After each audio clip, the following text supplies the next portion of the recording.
È un insulto soprattutto in questi momenti di crisi, di difficoltà in cui le persone non arrivano a fine mese e vediamo molti anziani veneti che vanno a rovistare nei cassonetti.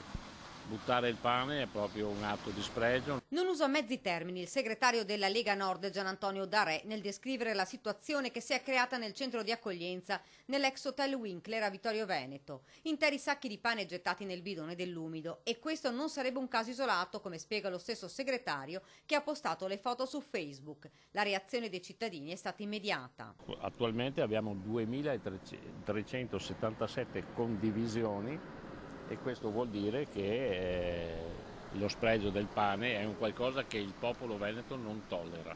La gente è inferocita. La gente è inferocita. Non solo, ma ad aggravare la situazione ed infuocare la polemica le versioni date sull'accaduto dai due coordinatori del centro accoglienza. In realtà si tratta di due cooperative che hanno entrambe la gestione del centro. La foto non è una foto reale perché non so se è stata fatta una Photoshop o non so che cosa. Ma se da una parte si nega addirittura il fatto, dall'altra il secondo coordinatore invece avrebbe spiegato che il pane è stato gettato via in quanto nel centro non ci sarebbe più l'allevamento di galline a cui darlo. La risposta di Darè è immediata. Utilizzare il pane per darlo a mangiare alle galline, questo è ancora più grave che buttarlo.